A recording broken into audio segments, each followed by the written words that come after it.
नमस्कार व्यूअर्स, मैं हूं अमीश देवगन। अंग्रेजी की एक कहावत है, यू कैन लव मी और hate me but you can't ignore me.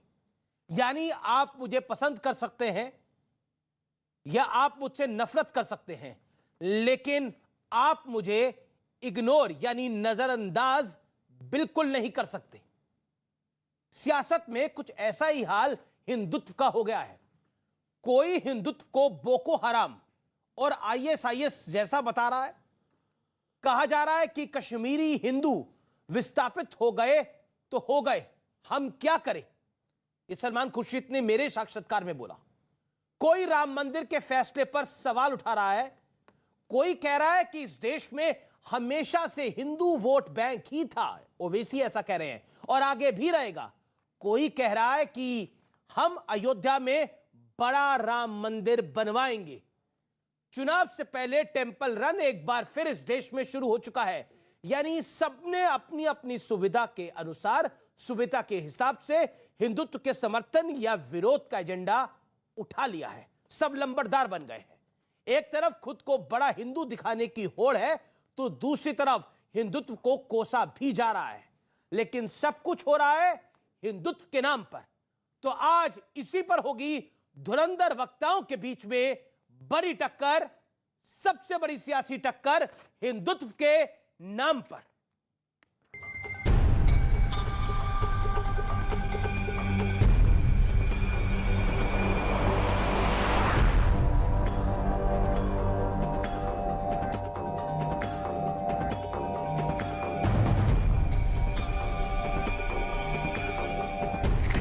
Hindutva के खिलाफ सियासी सुपारी। पहले बोले सलमान खुर्शीद, फिर राशिद अल्वी और फिर बोले राहुल गांधी। आज का हिंदुत्व बोको हराम और आईएसआईएस जैसा है। आज भी बहुत लोग जय श्री राम का नारा लगाते हैं, वो सब मुनि नहीं, वो निश्चल हैं। Is Hinduism about beating a Sikh or a Muslim?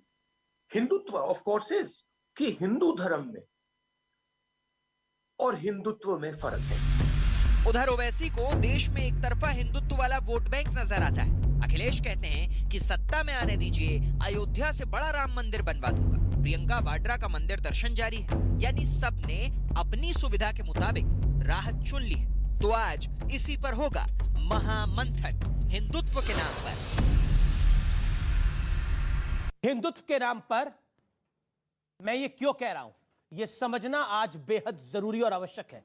Ayodhya में श्री राम का मंदिर बन रहा है। जो विपक्षी दल पहले इस मुद्दे पर मौन रहते थे या फिर खुली मुखालफत करते थे, अब वो राम राम जप रहे हैं। अखिलेश यादव कह रहे हैं कि उन्हें सत्ता अगर मिली तो वो अयोध्या में राम मंदिर से बड़ा मंदिर बनवाएंगे। दलितों के नाम पर राजनीति करने वाली मायावती कह रही हैं कि अब वो ब्राह्मणों का भी उद्धार करेंगी। राहुल गांधी की राह पर चलते हुए प्रियंका वाड्रा भी यूपी में मंदिर मंदिर दर्शन कर रही हैं, मंत्र उच्चारण कर रही हैं। लेकिन सलमान खुर्शीद हिंदुत्व की तुलना आईएसआईएस और बोको हराम से कर रहे हैं। वहीं असाउद्दीन ओवैसी तो दो टूक कह रहे हैं कि वोट बैंक मुस्लिम नहीं है, हमेशा से ही हिंदू वोट बैंक रहा है। तो कुल मिलाकर जोर शोर से हिंदुत्व वाली राजनीति भी चल रही है, हिंदुत्व के विरोध वाली राजनीति भी चल रही है। और आज का विषय है हिंदुत्व के नाम पर। हिंदुत्व के नाम पर कोई कहता है कि हिंदू वोट बैंक है, कोई कहता है कि राम मंदिर को और बड़ा बनवा देंगे, कोई कहता है कि सबसे बड़े हिंदुओं के लंबरदार हम ही हैं। ये भारतीय जनता पार्टी, योगी आदित्यनाथ, नरेंद्र मोदी, अमित शाह, जगत प्रकाश नड्डा, राजनाथ सिंह तो झूठे हैं, हम सबसे सच्चे और बड़े हिंदू हैं। तो कोई कहता है आईएसआईएस और बोको हराम के बराबर हिंदुत्व है, तो कोई कहता है कश्मीरी हिंदू अगर गए तो गए, क्या फर्क पड़ता है। याद होगा आपको, सैम पित्रोदा ने कहा था, हुआ तो हुआ 84 के अंदर नरसंहार। तो आज इसी पर चर्चा है। मेरे साथ बात करने के लिए कई मेहमान हैं। मेरे साथ डॉक्टर सुधांशु त्रिवेदी है, बीजेपी के मेंबर ऑफ पार्लियामेंट है, कई दशकों की राजनीति को देख चुके हैं। यानी जब इस देश के अंदर हिंदुत्व की राजनीति सिर्फ भारतीय जनता पार्टी करती थी, मुझे याद है 90, 91, 92 का दशक, जब भारतीय जनता पार्टी को अछूत पार्टी माना जाता था, कहा जाता था यह कॉम्युनल है क्योंकि यह मंदिर की बात करते हैं। उस दौर के साथ सुधांशु त्रिवेदी जुड़े हुए हैं। मेरे साथ इस चर्चा में जुड़ रहे हैं शोएब जवाई। इनका सबसे बड़ा काम है, शाहीन बाग पे इन्होंने सड़क रोकी थी और कहते हैं सही रोकी थी। मेरे साथ इस चर्चा में जुड़ रहे हैं शिवम त्यागी, जाने माने राजनीतिक विश्लेषक है। मेरे साथ है मौलाना अंसार रजा, चेयरमैन गरीब नवाज फाउंडेशन के। उनका अभिनंदन है जिन्होंने इस देश की राजनीति को बदलते हुए देखा है, 2014 से पहले भी और 2014 के बाद भी। और मेरे साथ यहां पे जनता जनार्दन है, एक्सपर्ट्स है जो अपनी राय देंगे। लेकिन आज की चर्चा को मैं थोड़ा अलग तरीके से शुरू करता हूं। जब हम हिंदुत्व के नाम पर बात करते हैं तो मन में क्या ख्याल आता है? मैं 30-30 सेकंड में 3 कमेंट ले लेता हूं। सर, जब हम सवाल पूछते हैं हिंदुत्व के नाम पर, आपसे सवाल पूछ रहा हूं, मैं आपसे सवाल पूछ रहा हूं, जब हम सवाल पूछते हैं हिंदुत्व के नाम पर तो क्या मन में ख्याल आता है? क्या मुझे मन में ये ख्याल आता है कि हिंदुओं को ही क्यों उल्टा सीधा ये बकवास करते हैं। आपको ये ख्याल आता है? हाँ जी। जी मैडम, आपको क्या लगता है? 1947 के बाद जो धर्म के नाम पे हमारा विभाजन हुआ, उसके बाद हिंदुओं की सूद किसने ली, बता दीजिए जरा। दुनिया भर के आरक्षण, दुनिया भर के संसाधनों के ऊपर पहला अधिकार और हर चीज में प्राथमिकता अल्पसंख्यक को दी गई। हिंदू को क्या पूछा किसी ने? आपके मन में ये ख्याल आता है? तो इस देखिए, आप इस चर्चा में आप मैडम कुछ कहना चाहती हैं इसके ऊपर? जी, मैं भी यही कहूंगी कि हिंदुओं को कैटेगरीज में बांटकर विभाजित कर दिया गया है, जो कि नहीं होना चाहिए। मतलब ठाकुर ब्राह्मण यस, बिल्कुल नहीं। हिंदू केवल हिंदू होने चाहिए, हिंदू केवल हिंदू होने चाहिए हिंदुत्व के नाम पर। जी जी जी, क्योंकि अब देखिए एक और समीकरण बढ़ रहा है, दलित मुसलमान। जी जी, आप क्या कहना चाहते हैं सर? मैं ये कहना चाहता हूँ, जो ये हमारे देश में इन लोगों ने, आतंकी तो आतंकी होता है जी, उसका कोई धर्म नहीं होता, उसका कोई ईमान नहीं होता। IAS हो या संगठन कोई सा भी हो, संगठन के नाम पे बिल्कुल बेकार। जी जी, अब मैं इस चर्चा को ओपन करता हूं और मैं शुरुआत सुधांशु त्रिवेदी आप ही से करता हूं। हिंदुत्व के नाम पर एक धड़ा है जो कहता है कि सबसे बड़े हिंदू हम हैं। आपकी पार्टी भी उस धड़े में आती है कि हमसे बड़ा हिंदू कौन, और एक धड़ा है जो कहता है कि बीजेपी कैसे ठेकेदार उतरी है। लेकिन एक धड़ा वो भी है जो बोको हरम, ISIS की बात कर लेता है। देखिए, जिसकी जैसी दृष्टि उसी को उसकी वैसी सृष्टि नजर आती है, उसका मन भी वैसा ही होता है। एक तरफ देखिए, जो लोग हिंदुत्व की बात करते हैं, अरे बड़ी विराट दृष्टि चाहिए हिंदुत्व को समझने के लिए। हिंदू धर्म वो है जिसने सबसे पहले नक्षत्रों को संज्ञा दी। हिंदू धर्म वो है जिसने आकाश से गंगा उतारी। हिंदू वो था जिसने सागर के ऊपर सेतु बनाया। हिंदू वो था जिसने दुनिया में हर व्यक्ति को अंधकार के उस भंवर से निकाला जिसे मैं नहीं कह रहा हूं, जर्मनी के विद्वान आर्थर शोपेनहावर ने कहा कि यदि विश्व का सर्वाधिक विकसित मस्तिष्क देखना है तो भारतीय आकाश के नीचे आना पड़ेगा, उपनिषदों को पढ़ना पड़ेगा। और वो है जिसने एकमात्र, यदि से रिलीजन माने, जिसमें कन्वर्जन का कॉन्सेप्ट ही नहीं है, जो कहता ही नहीं कि दुनिया को जीतो, वो कहता अपने को जीतो।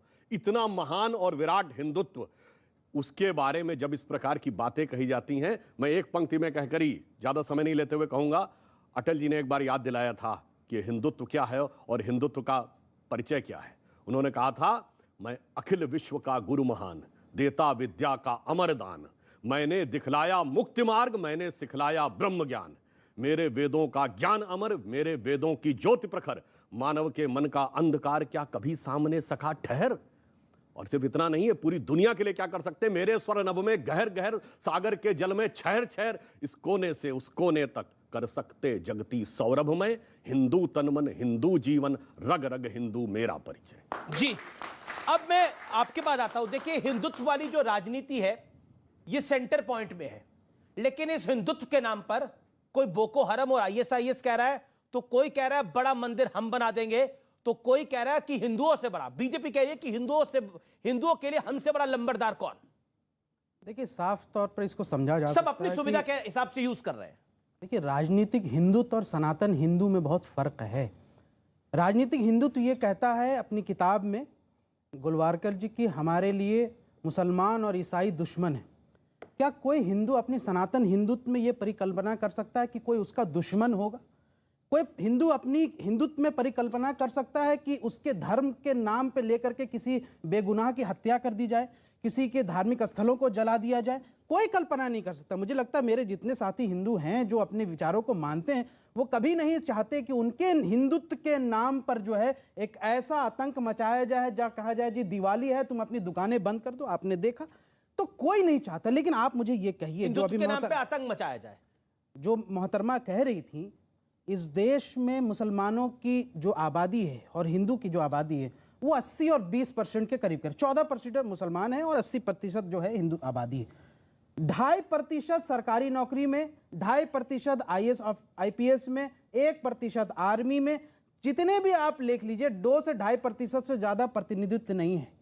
आप बताइए ना कि इस देश में पिछले 70 सालों से अगर हिंदुत्व की अपेक्षा हुई है या उपेक्षा हुई है, तो फिर कैसे यहां से अभी तक मुसलमान सिर्फ 2.5% इन चीजों का लाभ ले रहा है? तो ये सब देखिए, सवाल क्या है कि जो व्हाट्सएप यूनिवर्सिटी ने जो सिलेबस चलाया, उस सिलेबस ने दिमाग में ये जहर डाल दिया कि 2014 से पहले हिंदुओं को नहीं पूछा जाता। ठीक है, मतलब एक काउंटर सवाल है मेरा, आप ही से सवाल है। आपने बोला ये व्हाट्सएप यूनिवर्सिटी ने चलाया, ये प्रियंका गांधी वाड्रा भी उसी व्हाट्सएप यूनिवर्सिटी के झांसे में आ रही है, ओवैसी साहब भी उसी झांसे में आ रहे हैं, एक सेकंड, अखिलेश यादव भी उसी झांसे में आ रहे हैं, सब उस व्हाट्सएप यूनिवर्सिटी के झांसे में आ रहे हैं। ये मैडम व्हाट्सएप यूनिवर्सिटी के झांसे में आ रही है, ये बड़े नेता भी व्हाट्सएप यूनिवर्सिटी के झांसे में आ रहे हैं, राहुल गांधी को जनेऊधारी अवतार लेना पड़ रहा है, वो भी व्हाट्सएप यूनिवर्सिटी के झांसे में आ रहे हैं। अरे भाई, दिग्विजय सिंह आपको पता है उनका जनसंघ से रिलेशन है। जब कोई नहीं थे ना, उस वक्त वो जनसंघ में थे। उनसे ज्यादा RSS को कोई नहीं जान सकता। जब वो कह रहे हैं कि सावरकर को गौ हत्या से कोई दिक्कत नहीं थी, सावरकर ने कहा था कि गौ को माता क्यों कहते हो, ये इतिहास है, पढ़िएगा जरा सा। तो जो हिंदुत्व की परिगाथा सावरकर ने गढ़ी, जो मैंने सवाल पूछा डॉक्टर जमाई, उसका जवाब भी दे दीजिए 15 सेकंड के अंदर। मैं आपसे बड़ा पॉइंटेड सवाल पूछ रहा हूं, अगर आपके पास जवाब नहीं है तो पास आउट कर दीजिए, मैं आंसर से पूछ लूंगा। मैं आपसे बड़ा पॉइंटेड सवाल मैंने पूछा, व्हाट्सएप यूनिवर्सिटी के झांसे में क्या तमाम बड़े नेता आ रहे हैं जिनकी तस्वीरें पीछे चल रही हैं? बताइए। मायावती भी आ रही है, अखिलेश यादव भी आ रही है, प्रियंका वाड्रा भी आ रही है, राहुल गांधी भी आ रहे हैं। 2014 से पहले कभी राहुल गांधी को बताना पड़ा था मैं जनेऊधारी हूं? बताना पड़ा? 2014 से पहले भी ये सब अपनी कब बताया राहुल गांधी ने? मुझे तारीख बताइए, समय बताइए, बाइट बताइए, कब बोला राहुल गांधी ने मैं जनेऊधारी ब्राह्मण हूं? 2014 के बाद से जब भाजपा ने ये कहा, अब तो गोत्र भी बता दिया, दिखाना पड़ेगा कि हम हिंदुत्व हैं, तो शायद फिर इनको यानी हम मान रहे हैं कि सुधांशु चतुर्वेदी ने मजबूर कर दिया इनको बताने के लिए। नहीं, मजबूर नहीं किया। बोला कि नहीं बोला? आपने अभी बोला, आपने देश के हिंदुओं को गद्दार कहा। अभी आपने बोला, आपने देश के आपने बोला कि ये बताना पड़ेगा। अभी आपने क्या बोला? रिपीट करिए। चर्चा को मैं आगे बढ़ाता हूं, आप रिपीट करिए। आप बिल्कुल रिपीट करिए। अभी आपने क्या बोला? अभी आपने बोला कि देखिए बीजेपी वालों को दिखाने के लिए बताना पड़ेगा, यही बोला? नहीं, यही बोला मैंने कहा कि जब भारतीय जनता पार्टी ने देश के हिंदुओं को नकली हिंदू कहा, जब देश के हिंदुओं को सर्टिफिकेट बांटना शुरू कर दिया, तो जरूरी हो गया था। इन्होंने करवा दिया। नहीं, इन्होंने क्या कर, इन्होंने तो यहां से जो करवाया है वो अच्छा ही करवाया है। अच्छा, क्या अच्छा ही करवाया है, ताकि सामने आ जाए कि नकली हिंदू कौन है और असली हिंदू कौन है। जी, मैं सुधांशु आपका करूंगा, लेकिन शिवम त्यागी और अंसार रजा को मैं बोलूं। शिवम त्यागी, मैं कहता हूं सबसे पहले शोएब जमाई जी ने बिल्कुल सही कहा कि 2.5% इनको नौकरियां मिली हैं। आपको इस बात का जवाब उस पार्टी से जरूर मांगना सही चाहिए जिसको 58 साल वोट देते रहे। भाई 58 साल तो वही रहे ना। और कमाल की बात यह है, उन 58 सालों में माइनॉरिटी अपीजमेंट सबसे ज्यादा इन्हीं का हुआ। इन्हीं के प्रधानमंत्री कहते थे that minorities specifically Muslims have the first right on the resources of this country. सुन लीजिए, पहले वो कांग्रेस से थे ना, पार्टी उनकी कांग्रेस थी ना, तब तो बड़े फूल कर आप उनको वोट देते थे। कभी पूछते ना उनसे सवाल शिक्षा पर, उनसे पूछते महिलाओं के लिए आपने क्या किया, लेकिन नहीं पूछा ना। आज जब एक राम की सरकार आ रही है तो उसकी शरण में आ जाइए, करिए एजुकेशन की बात, करिए डेवलपमेंट की बात। ठीक है, अपीजमेंट अगर करेंगे मैं बिल्कुल आज अगर महिलाओं को, अगर बच्चियों को आज एजुकेशन पे सब्सिडी मिल रही है तो इस सरकार से मिल रही है। क्यों पहले नहीं मिलती थी? क्या बात करते हैं? बताइए, आपने तो बजट घटा ही दिया। 3 करोड़ छात्राओं को इस सरकार ने दी है। अच्छा, एक सेकंड, अरे भाई, प्रतिशत बढ़ाने बढ़ा, बताइए, उसको लेंगे। लेकिन अंसार रजा, हिंदुत्व पे सब अपनी सुविधा की सियासत कर रहे हैं। यानी अगर अखिलेश जी को लगता है कि राम मंदिर बनाने से उनको वोट मिलेगा तो वो करना चाहते हैं, प्रियंका गांधी को लगता है कि मंत्र उच्चारण से उनको वोट मिलेगा तो वो भी करना चाहती है, लेकिन दूसरी तरफ सलमान खुर्शीद भी कर देते हैं। बोको हरम और ISIS के साथ हिंदुत्व को कंपेयर कर देते हैं। बताइए, तो हिंदुत्व के नाम पर यह सब कुछ हो रहा है। अमीश जी, अभी बातों बातों में आप एक बहुत बड़ी बात कही, या तो वो निकल गई आपके मुंह से या आपने जानबूझ करके बोला। अभी तक जब से देश आज़ाद हुआ है ये 2014 की बात कर रहा हूँ मैं, चूँकि आपकी जिनको अभी भारत सरकार ने, हमारे माननीय सुधांशु त्रिवेदी जी ने पद्मश्री का पुरस्कार दिया है, उन्होंने ये कहा है कि देश 2014 के बाद आज़ाद हुआ है। इस पर डिबेट होनी चाहिए थी कि इससे पहले क्या पूरा देश झुंझुना बजा रहा था, क्या आज़ाद नहीं हुआ था, क्या उन शहीदों का जो अपमान हुआ है उस पर डिबेट होनी चाहिए थी। उस पर कोई बात करने के लिए तैयार नहीं है। बात हो रही सलमान खुर्शीद पे। आपसे बात मुंह से निकल गया, बड़ा हिंदू कौन? अभी तक हमने नहीं समझा था कि हिंदुस्तान में कोई बड़ा हिंदू हो, छोटा हिंदू होता है। हिंदू हिंदू होता है, चाहे वो छोटा हो या बड़ा हो। आपने इतनी बड़ी गाली हिंदुओं को दे दी कि बड़ा हिंदू कौन, छोटा हिंदू कौन? ये क्या है ये परिभाषा? हिंदुत्व का लंबरदार कौन? क्योंकि या तो सब बात नंबरदार की नहीं हो रही, बात ये हो रही कि बड़ा हिंदू कौन, छोटा हिंदू कौन। मैं सिर्फ आपसे समझना चाहता हूं, चूंकि आप एंकर हैं, देश के बहुत बड़े एंकर हैं, आपने जो ये बात कही है, मुझे सिर्फ इतना साबित कर दीजिए, ये साहब खड़े हैं और वो साहब खड़े हैं, इन दो में बड़ा हिंदू कौन है, छोटा हिंदू कौन है? फिर मैं अपनी बात को आगे बढ़ाता हूं। मैं देखिए, नहीं देखना नहीं मुझे, मुझे सिर्फ एक मिनट सर सवाल आपसे नहीं है, सर सवाल आपसे नहीं है। फर्क है, देखिए मैं राजनीतिक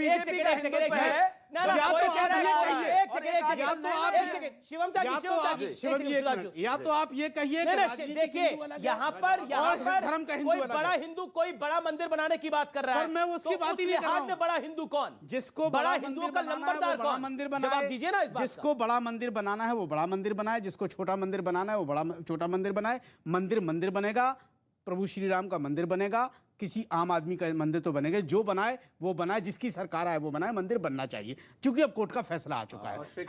हम तो सिर्फ इतना चाह रहे हैं कि आपने जो बात कही हमें तो मैंने बताया उस बात को। इनकी बात का जवाब या तो आप ये कहिए हिंदुओं का लंबरदार कौन है सियासी तौर पर, या तो ये कहिए की कोशिश कि सियासी हिंदू अलग है और देश का हिंदू अलग है, तब तो बात समझ में। सियासी हिंदू दिख रहा है आपको, नहीं दिख रहा क्या? नहीं, मैं जवाब देना चाहता हूं। अंसार रजा साहब ने बड़ी अच्छी बात कही, अंसार रजा साहब ने बड़ी अच्छी बात कही कि 2014 के बाद ये बात आई है कि इस देश में बड़ा हिंदू कौन। उससे मैंने नहीं कही ये बात, जिनको आपने पद्मश्री दिया। आपकी बात से मैं सहमत हूं, आपकी बात से मैं सहमत हूं। कारण क्या है ना, 2014 से पहले तो हिंदू की कोई बिसात ही नहीं थी। नहीं सर, सारी बात ये थी कि बड़ा मुसलमान कौन। गलत है ये। अब सुनिए, मैं बताता हूँ, ये देश आजाद हुआ से पहले जो 6 साल तक अटल बिहारी वाजपेयी की सरकार रही है, उसमें हिंदू को कोई वक्त नहीं थी। पूरा कर बोले दीजिए, पूरा वक्तव्य पूरा कर। नहीं सर, अब क्या बका?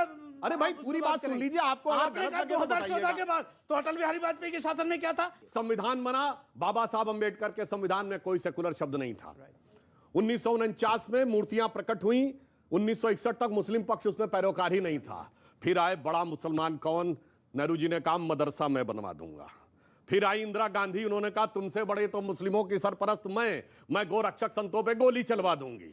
फिर उसके बाद आए उनके पुत्र राजीव गांधी, उन्होंने कहा तुमसे बड़ा मुस्लिमों का संरक्षक मैं शरीयत का लागू करने के लिए संविधान में संशोधन कर दूंगा, सर्वोच्च न्यायालय का निर्णय बदलवा दूंगा। फिर हुई एक अलग जंग बड़ा मुस्लिम बनने की, मुलायम सिंह ने कहा मैं गोली चलवा दूंगा, तो नरसिम्हा राव ने कहा मैं मस्जिद बनवा दूंगा, तो फिर इन्होंने कहा, मनमोहन सिंह ने कहा कि देश के संसाधनों में पहला हक मुसलमानों को दिलवा दूंगा। और उसके बाद बढ़ते बढ़ते आ गई यहां तक कि आज हमारे सवाल का जवाब मुसलमीन के लोग कहते हैं मुलायम, लालू या राहुल के पीछे सर, ये तो डेली प्रवक्ता बताते हैं, कोई नई बात बताइए ना। ओवैसी साहब आए तो अब बढ़ते बढ़ते यहां तक आ गई। अब बड़का हिंदू कौन, बड़का मुसलमान कौन, ये देखिए। एक कहता मैंने गोली चलवाई, एक कहता मैंने तुमको सबसे पहला हक दिया, एक ने। अब जानते क्या है इनकी से क्या हो गई है, जैसे एक किसी लड़की के ज्यादा आशिक हो जाए तो वो कहता है अरे कांग्रेस कहती है मैं तेरा आशिक पुराना, मेरे को तो देख।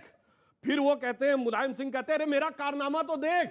और फिर वो वैसी कहते हैं मेरा खानदानी घराना तो देख। तो हकीकत तो यह है कि लड़ाई इनके अंदर चल रही है। अच्छा, रही बात हिंदू की, तो एक और बात कहना चाहता हूं। देखिए आप लोग इस्लाम के अच्छे जानकार हैं। इस्लाम में एक फिरका बताइए जिसने एक दूसरे के खिलाफ फतवा न जारी कर रखा हो कि मैं तुमसे बड़ा हूं, तुम हमसे बड़े हो। देवबंदी का फतवा बरेलवी के खिलाफ, अहले हदीस का फतवा अहमदियों के खिलाफ, शिया का फतवा सुन्नी के खिलाफ। हमारे यहां तो कहा गया सिया राम मैं सब जग जानी, करहूं प्रणाम जोरी जुग पानी। 30 सेकंड। हमारे सवाल का जवाब सुनना तो सुधांशु जी ने दिया ना आपने दिया। इन्होंने वो कहानी जो मुलायम सिंह और लालू यादव, नरसिम्हा राव, ये डेली प्रवक्ता बताते हैं, ये सब रटी हुई बातें डेली पब्लिक को पता है। और ये व्हाट्सएप यूनिवर्सिटी से भी आया है। इसको बता दूं। क्यों कार सेवकों पे गोली नहीं चली थी? आप कह रहे व्हाट्सएप यूनिवर्सिटी से तो मुसलमानों का क्या कसूर है कार उसमें? सेवकों पर अरे गोली नहीं मुसलमानों चली का उसमें थी? क्या कसूर है? तो किसी मुसलमान का नाम लिया? तो क्या मुलायम सिंह? मुलायम सिंह यादव का नाम लिया? सर एक मिनट, क्या कार ना देखिए कार सर, सेवकों एक पे गोली सेकंड। चली थी नहीं चली थी? कार सेवकों पर जो गोली चली वो गलत था, लेकिन क्या मुसलमानों के कहने पे चलाई क्या? तो मुसलमान का नाम लिया था? ये तो कह रहे हैं मुसलमानों के सबसे बड़े अहमदी।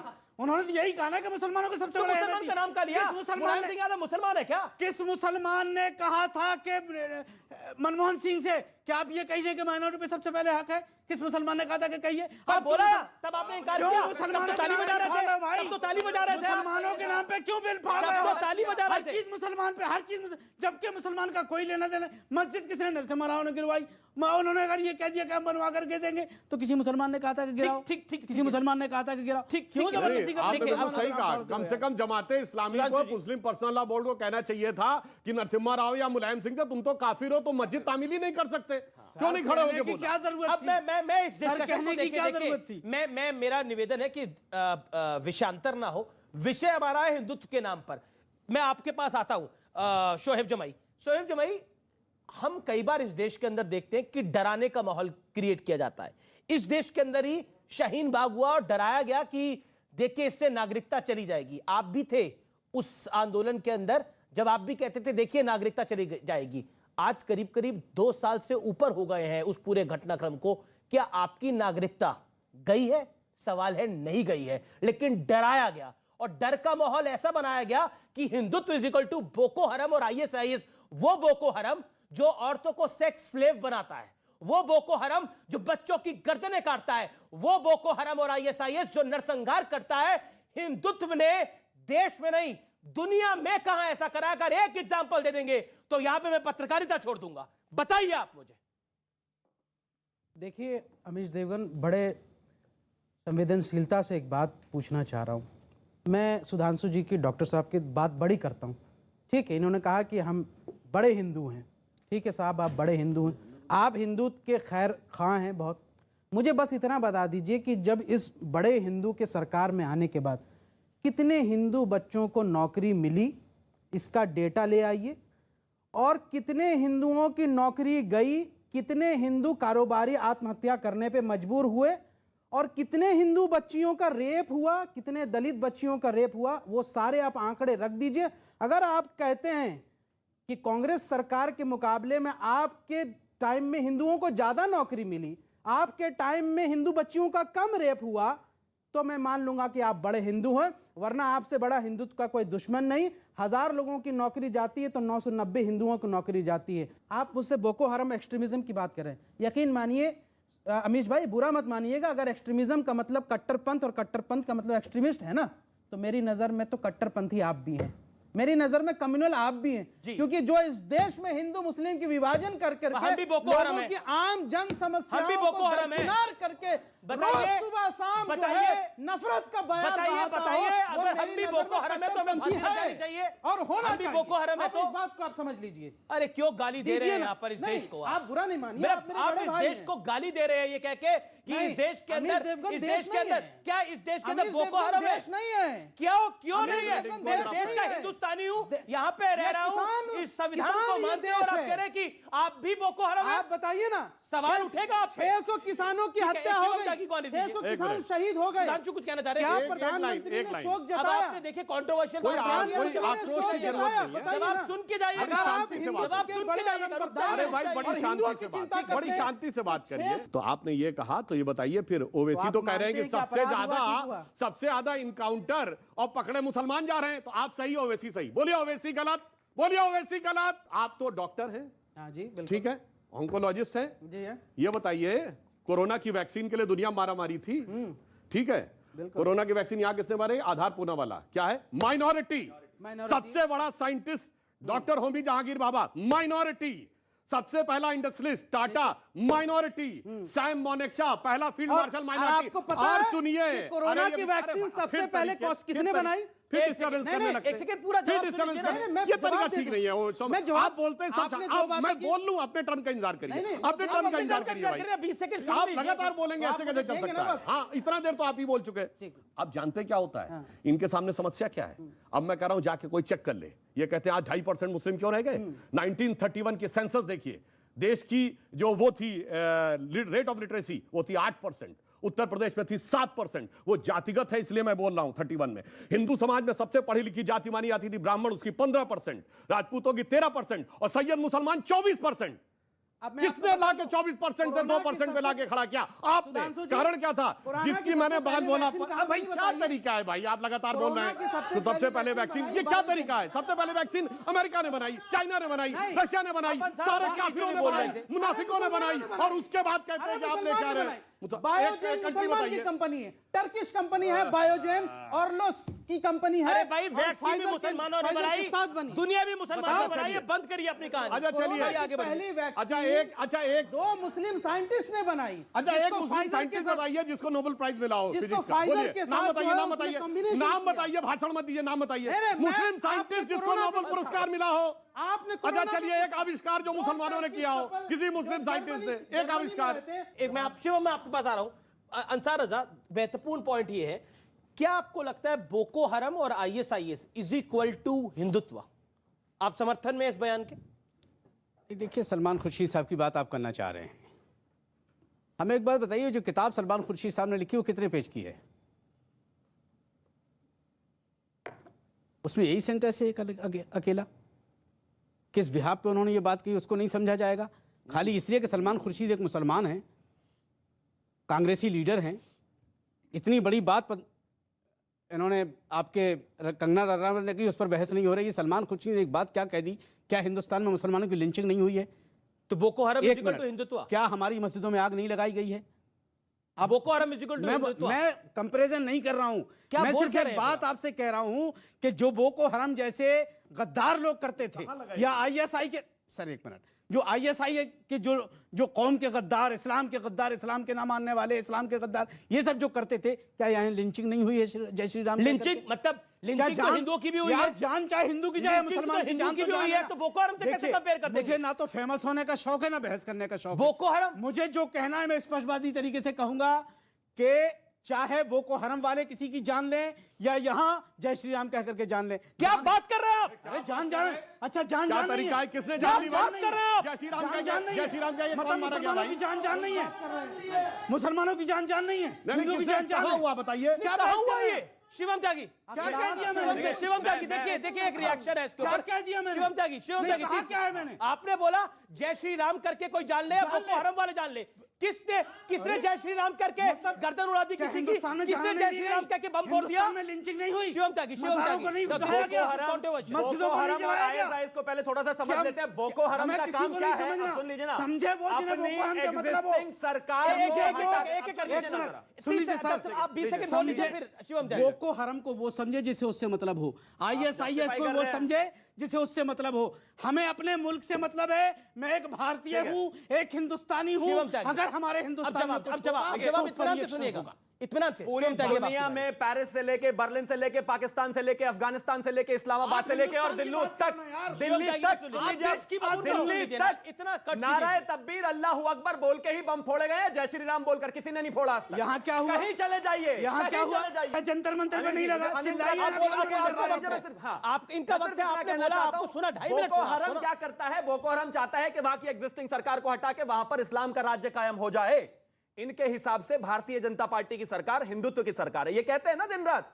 अगर बोको हरम जैसे जय श्री राम वाले होते तो अभी तक ये देश हिंदू राष्ट्र बन गया होता। बना नहीं है, सब रह रहे हैं यहां पर ना, आप भी बड़ी शालीनता से रह रहे हैं। अब आगे आते हैं। इन्होंने लगातार इतना मानसिक, ये डॉक्टर है, ये एक लॉ एंड ऑर्डर की प्रॉब्लम को लिंचिंग में इन्हें मुसलमान तो दिख गया, लेकिन इन्हें ध्रुवराज त्यागी नहीं दिखा, अंकित शर्मा जिसको 51 चाकू लगे वो नहीं दिखा, नथालाल नहीं दिखा, लेकिन मुसलमान दिखा इन्हें। ये लिंचिंग की प्रॉब्लम को वहां जो मास एग्जीक्यूशन 1-1 लाख लोगों को पीस करके काट दिया उससे बराबरी कर रहे हैं। और अंत में एक चीज और कहना चाहता हूं सुधांशु जी, आपने शुरुआत में कहा था कि 90 के दशक से बीजेपी हिंदुत्व की राजनीति या हिंदुत्व के बारे में बात करती आई है। चाहे 90 हो या 2021, आज भी इस देश के हिंदू के साथ भारतीय जनता पार्टी ही खड़ी है और ये इस देश के हिंदू को समझ लेना चाहिए कि जब जब हिंदू बटेगा तब तब कटेगा। ये जो टेम्परेरी हिंदू है ना, मैं बता रहा हूं आपको, एक चीज बताइए, ये बात एक चीज बताइए, कार सेवकों को मारना एक बात है, अब रुक जाइए, कार सेवकों को मारना एक बात है, एक बात है, लेकिन उसी बात को रैलियों में जाकर मुलायम सिंह यादव ने 2014 में अपर्णा यादव की रैली, अपनी बहू की रैली में जाकर क्या कहा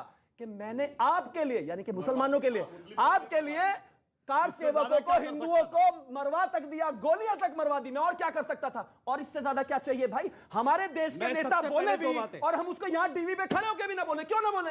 हम बोलेंगे ये फर्जी हिंदू है। एक मिनट, अच्छा ठीक है, मौलाना अंसार रज़ा के बाद मुझे जाना है। देखिए मौलाना अंसार रज़ा, आपने एक कंट्रोवर्शियल स्टेटमेंट दी, और कंट्रोवर्शियल स्टेटमेंट क्यों दी मैं उसका कारण आपको बता रहा हूं, इत्मीनान से सुन लीजिए, कोई बीच में नहीं बोलेगा। आपने बोला जैसे बोको हरम है वैसा ही यहां पर जय श्री राम बोलकर लोगों को अगर काटा जा रहा है। बोको हरम क्या कुछ करता है, आईएस क्या कुछ करता है, ये आपको मैं बताऊं या आप जानते हैं? हम जानते हैं। आप जानते हैं।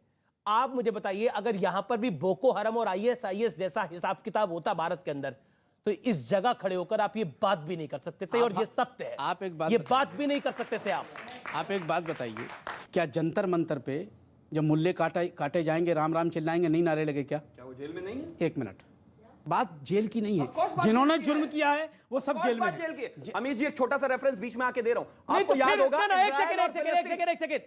एक सेकंड, फिर तो क्या कुछ बोला गया है जेएनयू के अंदर, क्या कुछ बोला गया है जामिया मिलिया के अंदर, खबर फुटेगी जेएनयू, नारों से बराबरी करेंगे आप हर चीज का। बोलिए आप। जिन्होंने जेएनयू में नारे लगाए, हाँ, वो आजाद क्यों हैं?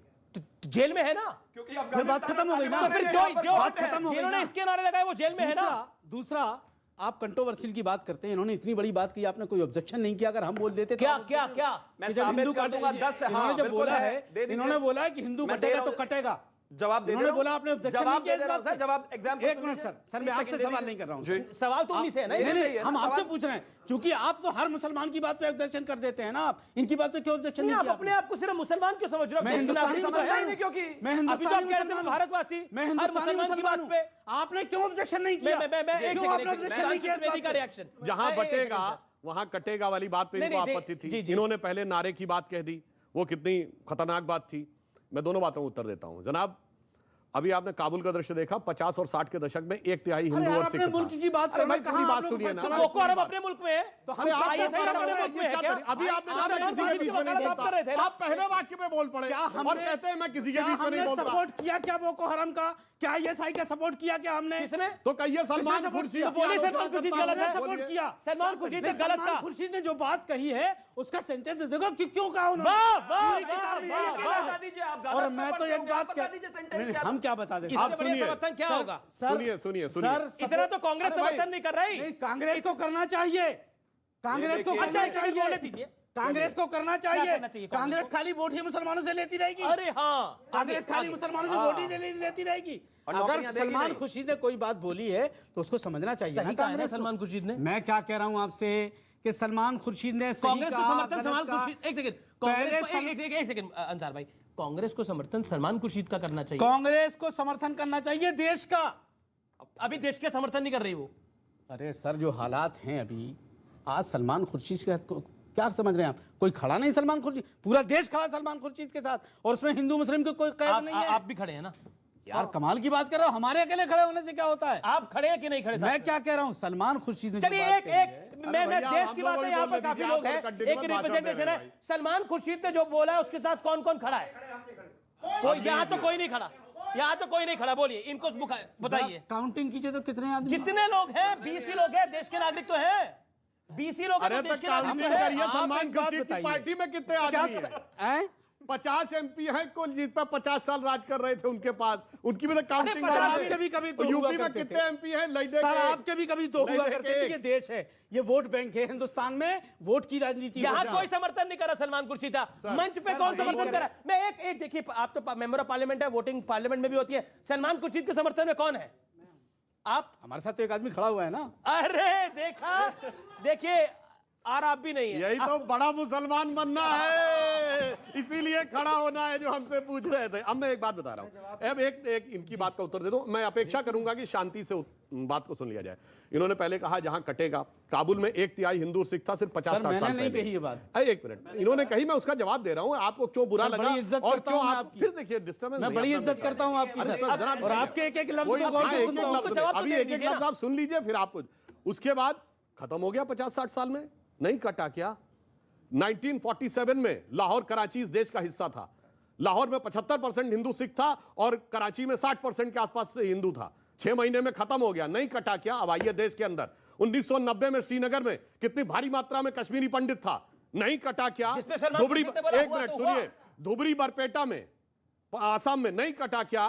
मालदा में नहीं कटा क्या? मल्लापुरम में नहीं कटा क्या? कैराना से नहीं भागा क्या? गुजरात में नहीं कटा क्या? जहां हिंदू बटेगा वहां देश में नहीं कटा क्या? और एक और बात, मुरादाबाद में नहीं कटा क्या? मेरठ में नहीं कटा क्या? भागलपुर में नहीं कटा क्या? भाई आप क्या बात करते हैं आप? अरे अपने अपने टर्न पे बोलिए, पूरी बात नहीं। अब मैं एक और बात कहना चाहता हूं। बात कीजिए ना जो ठीक लगे। क्या तरीका? आप लगातार बोलेंगे फिर बार-बार डिस्टर्ब करेंगे।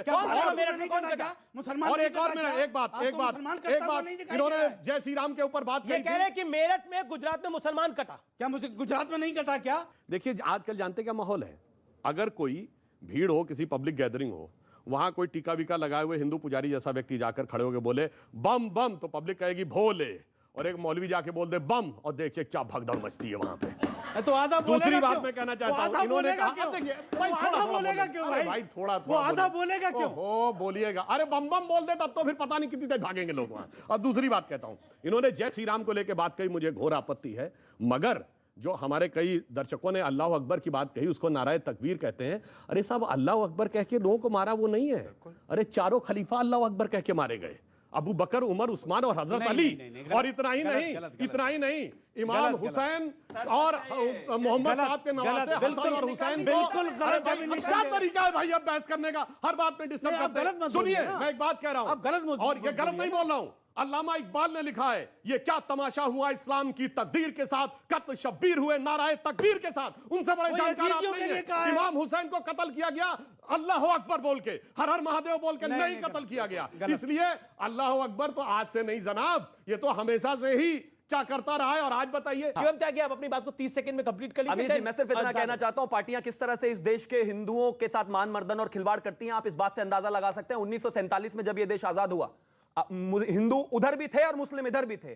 चाचा नेहरू के सामने मुस्लिम लीग ने एक प्रस्ताव रखा कि आप ट्रांसफर ऑफ माइनॉरिटीज कर लेते हैं, मतलब उधर जो हिंदू हैं उनको, उधर जो मुस्लिम हैं उनको सेफली उधर पहुंचा दिया जाए, और पाकिस्तान में जो हिंदू हैं उनको इधर ला दिया जाए। उन्होंने वो रिजेक्ट किया। उसके बाद उन्होंने एक और प्रोजेक्ट, उन्होंने एक पेशकश की कि यहां जो दिल्ली में जो मुसलमान हैं उनको खास तौर पर ये ग्रीन पार्क वाले एरिया में हम कवर्ड कॉरिडोर बना देते हैं, जिसको इस देश के उस समय के गृह मंत्री और राजेंद्र बाबू ने नहीं माना। मतलब आपको अपने जो भाई उधर कट रहे थे उसका कोई फर्क नहीं पड़ रहा था, लेकिन यहां आपको सब कुछ सेफ चाहिए। ये एक छोटा सा है। उसके बाद आप मुझे एक चीज बताइए, मेरे देश के हिंदू लगातार सारी पार्टीज को वोट देते हैं ना, एक चीज बताइए, मुलायम सिंह जी को और उनकी पार्टी को समझने के लिए हिंदू को कितना समय लगेगा? 4 स्टेटमेंट निकाल लीजिए, आप भी निकाल सकते हैं। कांग्रेस की 4 स्टेटमेंट निकाल लीजिए अपने आप। आज जो हिंदू बन रहा है वो सिर्फ वोट के लिए है। देखिए, जो 2 सीटों से लड़ रहे हैं या उससे भी पहले से लड़ रहे हैं, उनको टेस्ट करने की जरूरत ही नहीं है। करो अंसार रजा की। अंसार रजा, इस देश की पॉलिटिक्स में एक बदलाव आया है 2014 के बाद, वो ये बदलाव है कि सबको हिंदू वोट बैंक अब दिखने लग गया है।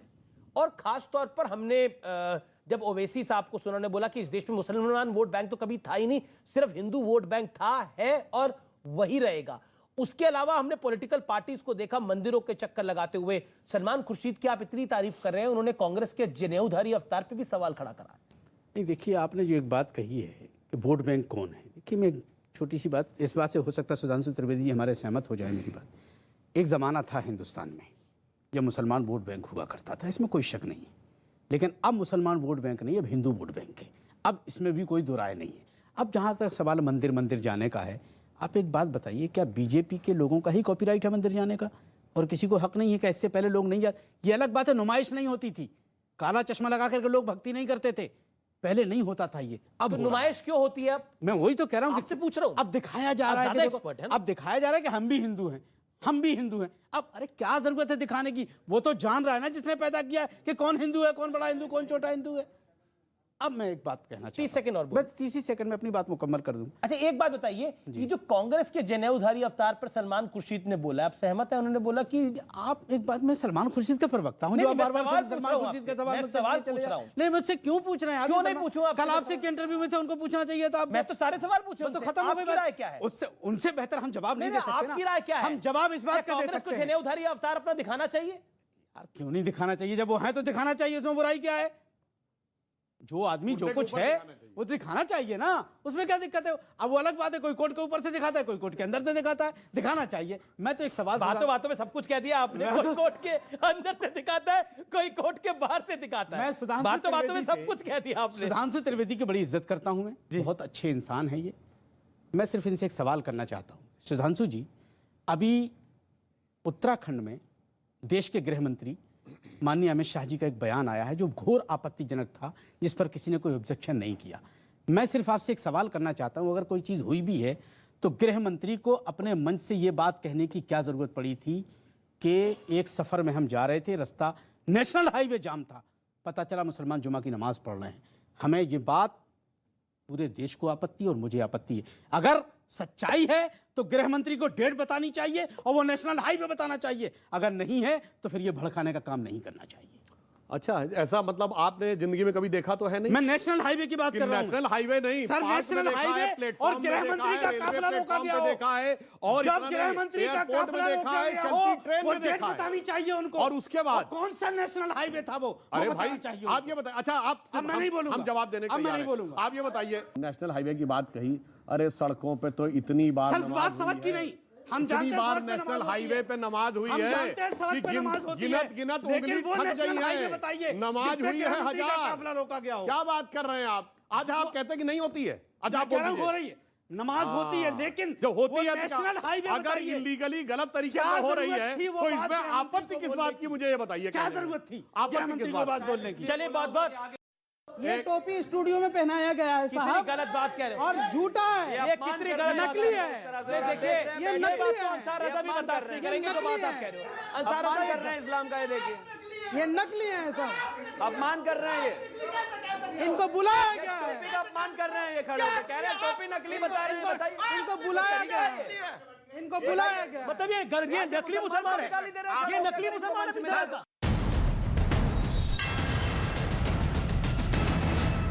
जनता से शुरू करा था, जनता से ही मैं समाप्त करूंगा। मैडम, आप काफी देर से कुछ कहना चाह रही है, बताइए।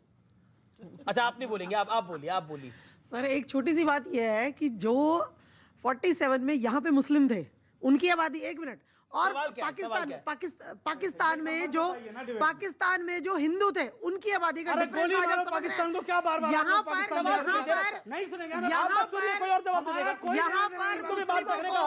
अभी सर ने एक छोटी सी बात कही थी कि यहाँ पे हिंदू बांटे जा रहे हैं, तो मैं सिर्फ यही पूछने जाऊंगा, हिंदू को बांट कौन रहा है? सिर्फ इतनी हमें आप जवाब दे दीजिए। नेता, हाँ, नेता और नेता बांट रहे हैं, आपसे ये जानना चाहूंगा। कौन नेता आप अपने आप तय करेंगे जब आप उनके बयान सुनेंगे, जब आप उन्हें देखेंगे, जब आप उनकी तकरीरें सुनेंगे तो आपको समझ में आएगा। सवाल तो सुन लो सर, सवाल तो सुन लो, एक सेकंड, सवाल तो सुन लो। मैं माफी चाहूंगा, अभी मैं जिस गांव में पैदा हूँ, जिस गांव में बड़ा हूँ, मेरे घर से 2 मिलिट्री में भी है, उस गांव में पैदा होने के बाद आज मैं 21 का हो चुका हूँ, लेकिन हमें इतना पता वहाँ पे हिंदू मुस्लिम तो कभी होने ना कभी आने वाले टाइम पे होंगे, लेकिन कहीं ना कहीं उस गांव में 2 चीज हमें देखा जाता है, एक दलित और एक मुस्लिम। तो इस चीज को बांटा किसने, मुझे सिर्फ इतना जानना है आपसे। क्या नाम है आपका? मेरा नाम अजहर खान है, मैं तिल्लोपुर से। अजहर खान, अभी जब चुनाव आता है, खूब पत्रिकाओं में खूब एक एजेंडा पत्रकारिता चलती है। आप पढ़ेंगे फला क्षेत्र में, फला स्टेट में इतने ब्राह्मण, इतने ठाकुर, इतने यादव, इतने हरिजन, इतने मुस्लिम। ये बांटता वो है, ये नहीं कहता इतने शेख, इतने सैयद, इतने तुर्के, इतने बहने, इतने जुलाहे, इतने गद्दी, इतने घोसी, नहीं कहता इतने शिया, इतने सुन्नी, इतने अहले हदीस, इतने वो नहीं कहता, ये बांटता है। इसीलिए कश्मीर में क्यों नहीं देते दलितों को आरक्षण? को क्यों मार रहे हैं? भैया कश्मीर क्यों नहीं देते? ब्राह्मण को कहते हैं ठोक देंगे, ठाकुर जी कह रहे हैं ब्राह्मण को ठोक देंगे यूपी में, ये ठोकेंगे ब्राह्मण को ठाकुर जी। हिंदू में ब्राह्मण ठाकुर करेंगे, डिवीजन की बात कर रहे हैं। दलित को जला देंगे, कौन बांट रहा है? दलित को आपको पता लगे ना, आप खड़े होइए, आप पूछे थे ना कौन बांट रहा है? ये देख रहा है आपको, ये बात है, यही लोग बांटते हैं। थोड़ा सा संजीता रख के बात करेंगे तो आपकी बात को कहीं ना कहीं नेशनल नेशनल टीवी में आप दोनों को सबसे ज्यादा देखा जाता है। और अगर मुसलमान अगर आप लोगों को देखने आता ना तो उन्हें समझाने की कोशिश करेंगे मुसलमान। देखिए ये मुसलमान ही आपको बोल रहा है। अब इनको भी समझ में आ गया कि कौन बांट रहा है, इन्हें भी समझ में आ गया कि कौन बांट रहा है। आपने फटाफट ब्राह्मण, ठाकुर और दलित कर दिया। आपने कहा अहमदिया, आपने कहा शिया, आपने कहा सुन्नी, नहीं कहा।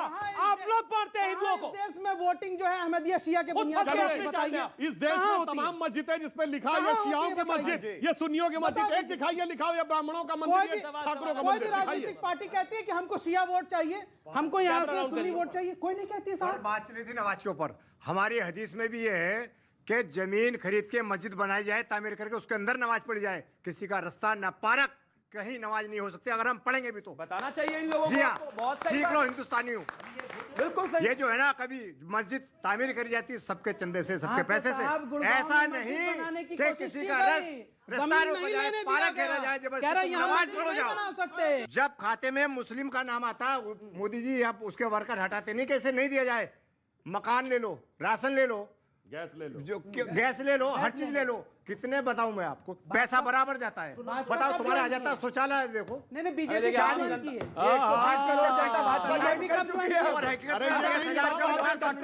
भी कह दिया था बीजेपी ज्वाइन कर लिया। पढ़ा लिखा तो समझ में नहीं आता। अब देखिए ये टोपी स्टूडियो में पहनाया गया है साहब, गलत बात कह रहे हैं और झूठा है, ये कितनी गलत नकली है। देखिए ये नकली बात तो अंसार रजा भी बर्दाश्त नहीं करेंगे जो बात आप कह रहे हो। अंसार रजा कर रहे हैं इस्लाम का, ये देखिए ये नकली है सर, अपमान कर रहे हैं ये। इनको बुलाया गया है, टोपी का अपमान कर रहे हैं ये खड़े होकर, कह रहे हैं टोपी नकली बता रहे हैं। बताइए इनको बुलाया गया है, इनको बुलाया गया। मतलब ये नकली मुसलमान है, ये नकली मुसलमान है। आपको कौन सा देश पसंद है, कहाँ जाना चाहते हैं? एक सेकंड, इसने तो टोपी नहीं डाली। क्या नाम है तुम्हारा, क्या नाम है तुम्हारा? अजहर खान। ये नकली मुसलमान है, ये नकली मुसलमान है, आप भी असली मुसलमान हो। अंसार रजा, आपके बीच में ये क्या हो रहा है?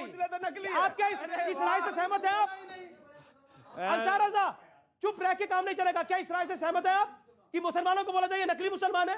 किसी को इनको जबरन बुलाया करने वाले हम नहीं हैं। पैसे दे के बुलाया ये हिंदुस्तान आजाद मुल्क है, जिसको जो बोलना है वो अपना बोल सकता है। टोपी पहन के आओ, यही होता है। देखिए टोपी तो अंसार रजा ने भी डाली है। मुसलमानों के सबसे बड़े दुश्मन है यही लोग, इस देश के मुसलमानों के सबसे बड़े दुश्मन हैं, जो तालिबान के भी समर्थक हैं, पाकिस्तान के भी समर्थक हैं, और असली मुसलमान को छुपा रहे हैं, उसका फर्जी बता रहे हैं। मैं एक लाइन कहना चाहूंगा, जो आज स्थिति हो गई इनकी कि सच जरा सा घटे या बढ़े तो सच सच न रहे, सच जरा सा घटे या बढ़े तो सच सच न रहे, मगर झूठ की तो कोई इंतहा नहीं, और लाख चेहरे बदल के आ जाता हूं मैं, मगर आईना कमबख्त झूठ बोलता ही नहीं। बहुत बहुत शुक्रिया, बहुत बहुत शुक्रिया आप तमाम लोगों का यहां पर जुड़ने के लिए। लेकिन आज की चर्चा वाकई ऐतिहासिक रही है। मैं शुक्रिया अदा करना चाहता हूं अपने चारों पैनलिस्ट का। बहस हुई, एक बड़ी चर्चा हुई, जिसके अंदर इस बहस से आज इस देश में कई सवाल निकल के गए हैं जो आपके दिलों में भी धधक रहे होंगे। और आज सोशल मीडिया पर आपका जो भी सवाल हो वो जरूर लिख भेजिएगा, अपनी राय लिख भेजिएगा, मुझे इंतजार रहेगा। फिलहाल इतना ही, नमस्कार।